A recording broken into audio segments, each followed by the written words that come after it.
कल्पना कीजिए एक ऐसे समय की जब न तो आधुनिक टेलीस्कोप थे और न ही उपग्रह, फिर भी मानव जाति ब्रह्मांड के रहस्यों को समझने में सक्षम थी।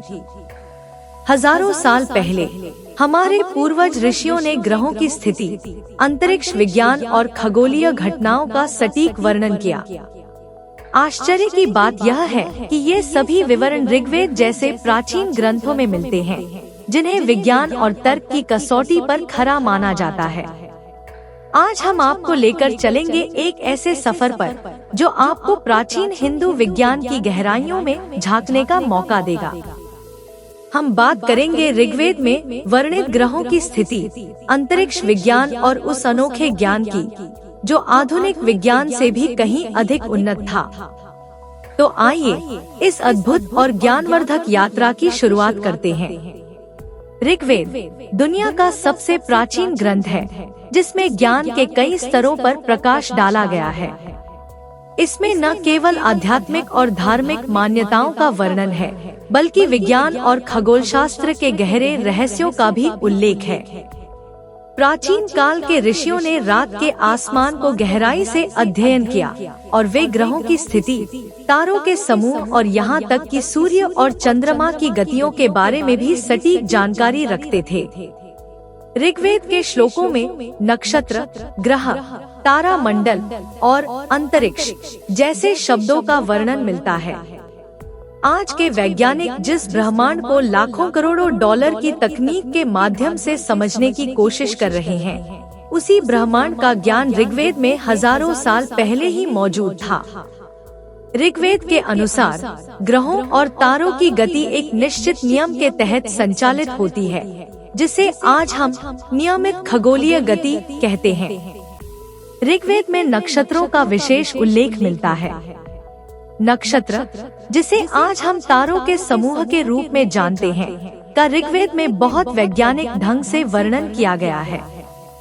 प्राचीन ऋषि, जिन्हें हम अब खगोलज्ञ कह सकते हैं, वे जानते थे कि 27 नक्षत्रों का अस्तित्व है, जो पूरे वर्ष आकाश में अपनी स्थिति बदलते हैं। इन नक्षत्रों का संबंध हमारे जीवन और पृथ्वी पर होने वाली घटनाओं से भी था। ऋग्वेद में स्पष्ट रूप से यह कहा गया है कि प्रत्येक नक्षत्र का एक विशेष प्रभाव होता है, जो मौसम, कृषि और यहाँ तक कि मानव जीवन की घटनाओं को प्रभावित करता है। उदाहरण के लिए रोहिणी नक्षत्र को विशेष रूप से शुभ माना जाता है, क्योंकि इसे कृषि और फसल के लिए महत्वपूर्ण माना जाता था। आधुनिक विज्ञान भी इस बात को मानता है कि खगोलीय घटनाएं पृथ्वी पर होने वाली जलवायु परिवर्तन और अन्य प्राकृतिक घटनाओं को प्रभावित करती हैं। अब हम ऋग्वेद में वर्णित ग्रहों की स्थिति और उनकी भूमिका की बात करते हैं। ऋग्वेद के अनुसार हमारे सौरमंडल के सभी ग्रह एक विशेष गति से चलते हैं और इनकी स्थिति का पृथ्वी पर गहरा प्रभाव पड़ता है। ऋग्वेद में ग्रहों की स्थिति को ग्रह मंडल कहा गया है, जहां सभी ग्रह सूर्य की परिक्रमा करते हैं। एक दिलचस्प तथ्य यह है कि ऋग्वेद में सप्तर्षि मंडल का उल्लेख मिलता है, जो आज हम बिग डिपर या ओर्सा मेजर के नाम से जानते हैं। सप्तर्षि मंडल के तारों की स्थिति और उनकी गति का सटीक वर्णन ऋग्वेद में किया गया है, जो आज भी खगोलविदों के लिए रहस्यमय है। इसके अलावा ऋग्वेद में सूर्य को सविता कहा गया है, जो ऊर्जा और प्रकाश का स्रोत है। यह उल्लेख भी किया गया है कि सूर्य की गति का पृथ्वी के जीवन पर सीधा प्रभाव पड़ता है। इस वैज्ञानिक तथ्य को हम आज सौर ऊर्जा और सूर्य के विकिरण के रूप में जानते हैं, जो पृथ्वी पर जीवन को प्रभावित करता है। ऋग्वेद में यज्ञों का वर्णन भी खगोलीय घटनाओं से जुड़ा हुआ है। प्राचीन ऋषियों ने यज्ञों का आयोजन विशेष ग्रहों की स्थिति के अनुसार किया जाता था, ताकि पृथ्वी पर प्राकृतिक संतुलन बना रहे। आज के वैज्ञानिक भी इस बात को मानते हैं कि ग्रहों की स्थिति और खगोलीय घटनाएं पृथ्वी के पर्यावरण पर प्रभाव डालती हैं। ऋग्वेद के अनुसार यदि यज्ञ सही समय और सही ग्रहों की स्थिति में किया जाता है, तो इसका सकारात्मक प्रभाव पृथ्वी के पर्यावरण और जीवन पर पड़ता है।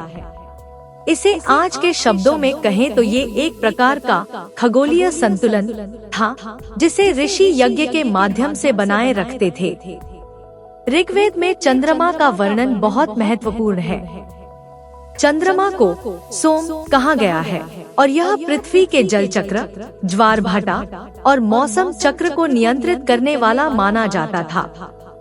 आधुनिक विज्ञान भी इस बात को मानता है कि चंद्रमा का पृथ्वी पर सीधा प्रभाव पड़ता है, विशेषकर ज्वार भाटा पर। ऋग्वेद के श्लोकों में यह भी उल्लेख किया गया है कि चंद्रमा का प्रकाश सूर्य से आता है, जो कि आज के खगोलशास्त्र के दृष्टिकोण से पूरी तरह से सत्य है। ऋग्वेद में सूर्य ग्रहण और चंद्र ग्रहण का भी उल्लेख मिलता है। ऋग्वेद के अनुसार ग्रहण तब होता है जब राहु और केतु नामक छाया ग्रह सूर्य और चंद्रमा के बीच आते हैं।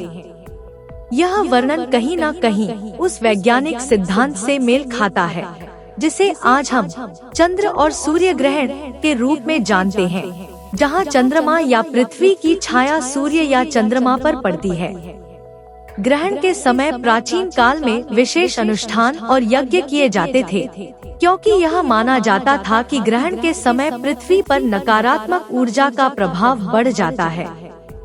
आधुनिक विज्ञान भी यह मानता है कि ग्रहण के दौरान पृथ्वी के चुंबकीय क्षेत्र और पर्यावरणीय संतुलन में कुछ बदलाव होते हैं। ऋग्वेद के श्लोकों में अंतरिक्ष यात्रा का भी उल्लेख मिलता है। अंतरिक्ष शब्द स्वयं ऋग्वेद से लिया गया है, जिसका अर्थ है वह स्थान जो पृथ्वी और आकाश के बीच स्थित है। ऋग्वेद के अनुसार हमारे पूर्वज न केवल अंतरिक्ष की यात्रा का विचार रखते थे, बल्कि वे अंतरिक्ष के रहस्यों को भी जानते थे। एक श्लोक में उल्लेख है कि ऋषि अपने ज्ञान के माध्यम से अंतरिक्ष की यात्रा कर सकते हैं, जो यह संकेत देता है कि वे किसी न किसी रूप में अंतरिक्ष यात्रा के विचार से अवगत थे। यह बात आधुनिक विज्ञान की मनोवैज्ञानिक यात्रा या स्पेस विजुअलाइजेशन की तरह है, जहां हम अपने मन के माध्यम से अंतरिक्ष का अध्ययन कर सकते हैं। अब जब हम ऋग्वेद के ज्ञान को समझ चुके हैं, तो सवाल उठता है कि क्या यह ज्ञान आधुनिक विज्ञान से कहीं अधिक उन्नत था? यदि हम नक्षत्र विद्या की तुलना आधुनिक खगोलशास्त्र से करें, तो पाएंगे कि प्राचीन ऋषियों के पास खगोलीय घटनाओं का गहरा ज्ञान था। आज के वैज्ञानिकों ने जिन बातों को हजारों सालों बाद खोजा, वे बातें ऋग्वेद में पहले से ही मौजूद थी। उदाहरण के लिए नक्षत्रों का अध्ययन, ग्रहों की गति, सूर्य और चंद्रमा का प्रभाव, यह सब कुछ ऋग्वेद में अत्यधिक वैज्ञानिक दृष्टिकोण से वर्णित किया गया है। अब जब हमने ऋग्वेद के अंतरिक्ष विज्ञान का गहन अध्ययन किया, तो यह स्पष्ट होता है कि प्राचीन हिंदू विज्ञान न केवल धर्म और अध्यात्म पर आधारित था, बल्कि उसमें वैज्ञानिक तथ्यों का भी समावेश था।